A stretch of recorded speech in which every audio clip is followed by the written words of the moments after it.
Welcome in, One Nation. You're listening to the A Thing or Two About a Thing or Two podcast geared towards the academic side of student athletes' life. I'm your host, TJ Winger, joined today by field hockey star and classroom standout Jackie Lerro. Jackie, thank you for joining me.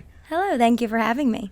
Awesome. So, like I said, the whole point of this podcast is to highlight the awesome things that student athletes here at the University of Lynchburg do inside the classroom. We have another podcast geared towards the athletic side. I'm sure I'll have you on that sooner rather than later if you continue the success you had last year. But start by telling me what your major is. So in my undergrad, I was an economics and philosophy double major with a marketing minor. And now for graduate school, I'm getting my MBA. Cool. So do you kind of want to talk me through the process of at least what you've experienced so far of going and getting your master's? Was it because you wanted to play another year, or was it something you've always wanted to do?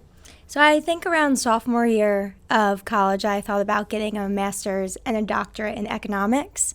But then when we were given our fifth year of eligibility, I was like, I might as well stay at Lynchburg, and they have a great MBA program. So I'm not settling at all because it's a great program, but it definitely switched my path a bit. But I'm very happy so far with it.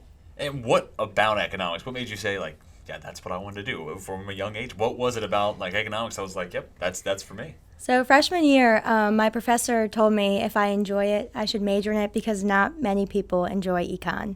And I was good at it. I really enjoyed just the micro and macro parts. And then once we got into it more, it was like international economics. And I think that really was just exciting to me. Yeah, absolutely. And after you graduate this upcoming year, it's a one-year program? It's technically two, but It's like an accelerated program if you do full-time, and then I tested out of some of the intro classes for econ. Cool, awesome. So you're wicked smart, as the podcast might suggest. But so once you're done with getting your master's, what do you want to do next? So right now, my parents own their own business. They're industrial salesmen. So I've been working there the past 2 summers, and my father offered me a job after college. There you go. So I have that as an option, but obviously I'm keeping anything open. I know Dean Hubbard talked to me about maybe staying here for a bit, but I have nothing set in stone. Awesome. Keeping your doors open. Yes. I can appreciate that.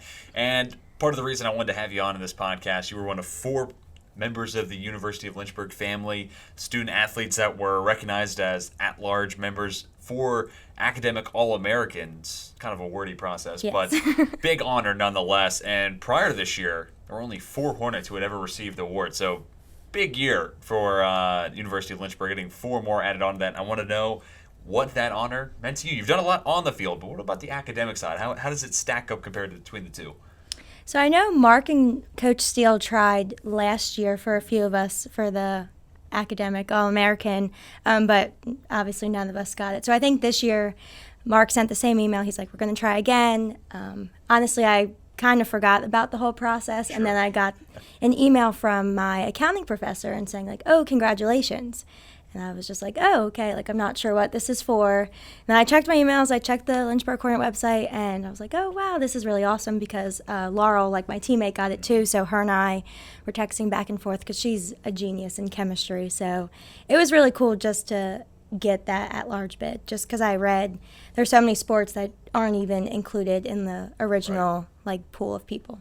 Yeah, so from what you saw, what was that process like for you? I mean, what went into being nominated, being put on the list that Mark, SID here at the University of Lynchburg, sends that out? What do you know about that process?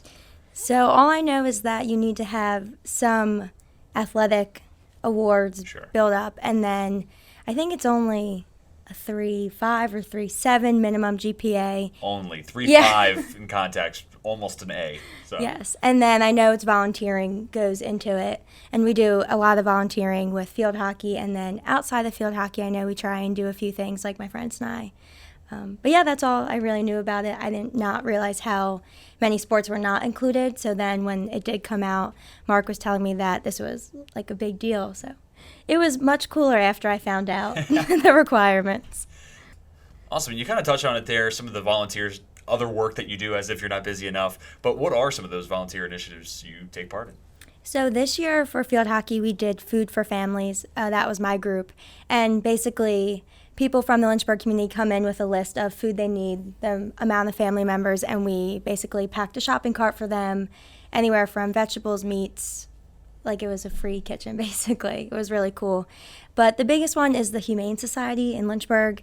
We did a lot of work sophomore year with them, and I had one friend who was doing community service with them, so then we ended up doing doggy day outs where we take a dog and keep it at the house for a bit and just volunteering there. And then I actually just got approved to be a foster parent for Wow. yeah, for pets at the Humane Society. So I'm definitely going to get into that once I have a little bit more time, and then hopefully end up adopting a dog after I foster one. Well, what made you want to go into that fostering program?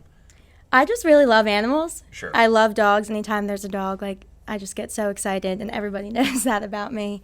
And then I saw just all over their Facebook page that they need foster parents, and I actually know a girl who fostered a puppy, and they ended up adopting it, and it's just a really good program to allow more pets to come into the system, and then you're kind of like relieving the Humane Society of like space.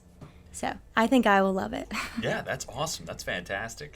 And let me ask you, while we're still talking about your volunteer work, it's something that a lot of people know is good, but not necessarily everybody does it, right? So can you kind of talk about what you get out of it? Because obviously you're doing stuff to help out other individuals or animals in the fostering situation, but what do you get out of that experience? Because it's got to be worth it at some point, right? I think when I was younger, my family, we used to help out at the food kitchens just once or twice here and there, and just seeing the amount of people, like how grateful they were for your help. It just really does make a difference, like having that experience at a young age, so then coming to college and doing the same thing. They see us not as just like, oh, young college girls, like, in that scene, but as people who are willing to help and want to help. Yeah, members of the community. Yes. Yeah, that's awesome. So you're an awesome athlete, killer in the classroom, still has time for volunteer. How do you balance all that? I need to give you my schedule and see what you can do for me, how I can maximize my time and all of my energy. How do you balance all these different things going on in your life? I think I do better under pressure. Even on the field, I think I'm like a clutch player, but I just do really well in season with academics, just having a set schedule of like practice 4 to 6. I know I'm going to lift in the morning, work at night. I know I struggled a lot during COVID with online classes because we were in quarantine, my friends, for 31 days. So telling myself, oh, I have tomorrow to do things, online classes, asynchronous work, I need that set schedule. So I think being really busy helps me achieve a lot.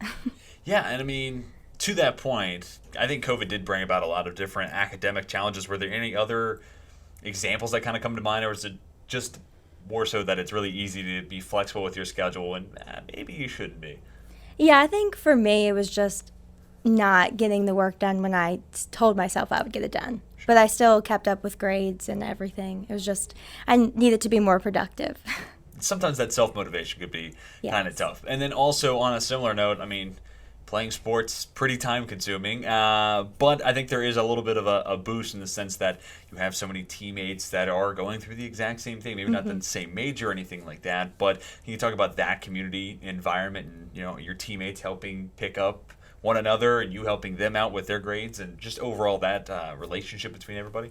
Yeah, so I definitely see it more from being like a junior, senior, and a grad student is the freshmen with their Spanish classes or even econ. Like everyone is so willing to help out, especially the underclassmen. We're like, hey, like if you need any study help or you need someone to say like, hey, let's do our homework together at 4 o'clock before practice. Like we're very good at like being diligent on each other with let's get our work done. And bus rides, majority of the time, everybody's focused on school. So we have that time to work together and everybody's very helpful. So awesome. That is fantastic. Well, let me ask you, personal favorite class you've taken here at the University of Lynchburg? Let me hear it. Oh, goodness. I really liked my environmental economics class my sophomore year. We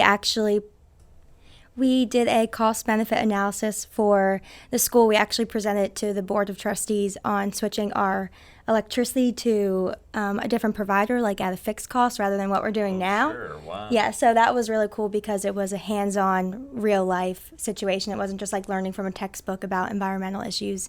We actually did like a cost-benefit for the school. Wow, wow, helping out. Talk about a Yes. true hornet right here.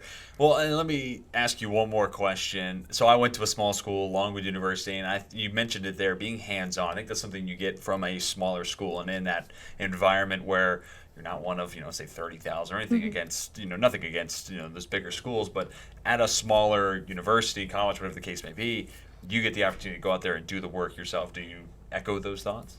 Yes, I totally agree. Even being the grad student for the School of Business, my professors, like I see them every day, and I've had them in undergrad, and now like we're colleagues, but at the same time they're still my professor in the MBA, so it's kind of like a funny relationship going on. But I've definitely made the most of having that like one-on-one professor to student like relationship.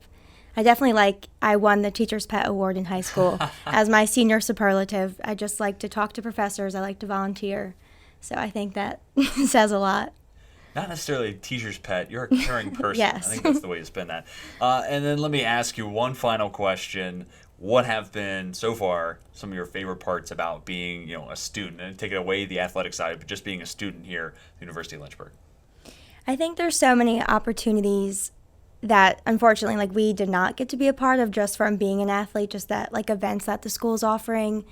But I'm a pass leader for Econ 101 and 202 right now. So I think having the whole pass system of like being a free tutor for the younger kids, like I said, even with the team, I think that's like an opportunity that not many schools have. So I really enjoyed being a pass leader. That's awesome. Well, Jackie, I appreciate you taking the time and talking about some of the academic side of it. You get to brag on your Academic All-American Award. That's awesome. But yeah, thank you again for joining me today. Thank you for having me. This was fun. Awesome. Thank you, everybody who tuned into A Thing or Two About a Thing or Two podcast. Be sure to check in next week for another episode. But until then, my name is TJ Wingert. We are signing off.